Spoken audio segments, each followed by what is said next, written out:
نحمده ونصلي على رسول الكريم اما بعد اعوذ بالله من الشيطان الرجيم بسم الله الرحمن الرحيم قل هو الله احد الله الصمد لم يلد ولم يولد ولم يكن له كفوا احد.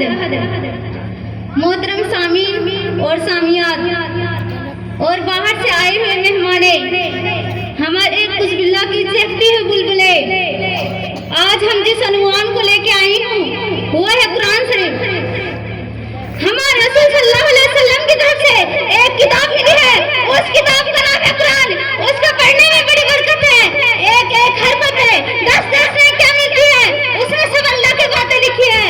جو اس باتوں کو مانتا ہے وہ مسلمان ہے اور جو نہیں مانتا ہے وہ کافر ہے. قرآن شریف میں لکھا ہے کہ آسمان، زمین، ہوا، پانی، چاند، ستارے، آدمی، جاندار، بہجان، سب چیزوں کو اللہ نے پیدا کیا ہے. وہی روزی دیتا ہے. سب اسی کا محتاج ہے، وہ کسی کا محتاج نہیں. ہمارے رسول صلی اللہ علیہ وسلم نے فرمایا کہ 5 وقت کا نماز پڑھنا فرض ہے. ایک دن سب کو زندہ کیا جائیں گے اور اپنے اپنے کاموں کا حساب دیں گے. اسلام ہمارا مذہب ہے، سب سے سچا اور سب سے اچھا دین. یہی سب میں تقریر کو ختم کرتی ہوں. آخر رب العالمین سے دعا ہے کہ تمام مسلمانوں کو صحیح راستے پر چلنے کی توفیق عطا فرما. آمین. السلام علیکم. جزاک اللہ خیرن جزا. سبزہ ہے گل ہے فضل بہار ہے، سبزہ ہے گل ہے فضل بہار ہے، سب آگے صرف آپ کا انتظار ہے. محترم حضرات، بغیر کسی السلام علیکم ورحمۃ اللہ وبرکاتہ. الحمدللہ رب العالمین والصلاة والسلام علی سید المرسلین وعلی آلہ واصحابہ اجمعین. اما بعد، قال اللہ تعالی اعوذ باللہ من الشیطان الرجیم بسم اللہ الرحمن الرحیم. اليوم اکملت لکم دینکم واتممت علیکم نعمتی ورضیت لکم الاسلام دینا. آج میں آپ لوگوں کے سامنے جو تقریر پیش کرنا چاہتی ہوں وہ شادی بیاہ کی غلط رسمیں. اللہ کا لاکھ لاکھ شکر ہے کہ اس نے ہمیں اسلام کی شکل میں ایک مکمل دین عطا فرمایا ہے.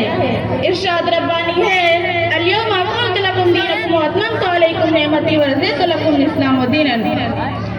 یعنی آج میں نے تمہارے لیے تمہارا دین مکمل کر دیا، اپنی نعمتیں تم پر تمام کر دی اور اسلام کو تمہارے لیے دین کی حیثیت سے پسند کر لیا. میری پیاری بہنوں اور بھائیوں، دین اسلام صرف عبادات، نماز، روزہ، زکوٰۃ، حج کے اعتبار سے مکمل نہیں ہے، بلکہ زندگی کا کوئی ایسا گوشہ نہیں ہے جس کے متعلق روشن تعلیمات موجود نہ ہو. انہی معاملات میں شادی بیاہ کا بھی معاملہ ہے. جس اسلام نے نکاح جیسا مقدس نام دیا، اس نکاح کو اس قدر آسان اور سادہ بنا دیا کہ سماج اور معاشرے میں بدکاری کی کوئی گنجائش باقی نہ رہی. ہمارے رسول صلی اللہ علیہ وسلم کے مبارک دور میں نکاح کتنی سادگی سے ہوتی تھی کہ اس کا اندازہ اس بات سے لگائے کہ بخاری شریف میں آتا ہے کہ ایک مرتبہ حضور اکرم صلی اللہ علیہ وسلم نے حضرت عبد الرحمن بن عوف کے کپڑوں میں زردی لگی ہوئی دیکھی. انہوں نے پوچھا کہ کیا بات ہے؟ انہوں نے عرض کیا کہ میں نے نکاح کر لیا. آپ صلی اللہ علیہ وسلم نے انہیں برکت کی دعا دی اور ولیمہ کرنے کا حکم دیا.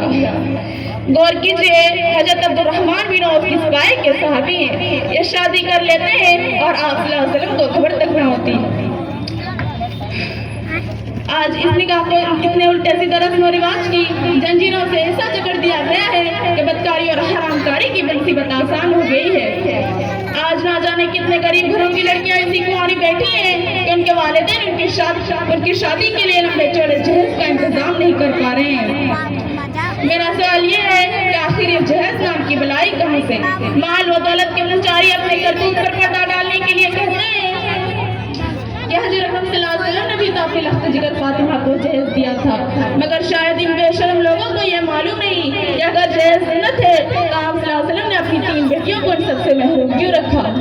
اور کیجئے، حضور اکرم صلی اللہ علیہ وسلم نے حضرت فاطمہ رضی اللہ عنہ کو جو کچھ بھی دیا تھا وہ در حقیقت حضرت علی رضی اللہ عنہ کے مال میں سے آیا تھا. اور آپ نے دیا کیا تھا؟ چکیا، بستر، مشکی جا اور چند برتنیں. کیا ضرورت کے سامان جہیز کہلائیں گے؟ ہرگز نہیں. اور آپ نے یہ بھی اس وجہ سے دیا تھا کہ آپ کے داماد حضرت علی رضی اللہ عنہ بے انتہائی غریب اور مخلوق الحلال تھے. یہاں تو یہ حال ہے کہ مال و دولت کے بہترات کے باوجود بیوی کے مائکے سے ملنے والی جہیز پر نظریں گڑائی جاتی ہیں. یہ کہاں کی سنت ہے؟ میری پیاری بھائیوں اور بہنوں، جب تک مسلم معاشرے میں جہیز جیسی لعنت کا خاتمہ نہیں ہو جاتا، ہماری مشکلات اور پریشانیاں کبھی ختم نہ ہوگی. آئے دن اخبارات میں آتے رہتے ہیں کہ جہیز کے مطالبے سے تنگ آ کر فلاں خاتون نے خودکشی کر لی. یہ کہاں کی سنت ہے؟ مسلم معاشرے میں زبردست اصلاح کی ضرورت ہے. یہ سے میں اپنے تقریر کو ختم کرنا چاہتی ہوں. آخر میں اللہ رب العالمین سے دعا ہے کہ ہم تمام مسلمان بہنوں اور بھائیوں کو جہیز جیسی لعنت سے بچنے کی توفیق عطا فرمائے. آمین. وآخر الدعوانا الحمدللہ رب العالمین. السلام علیکم.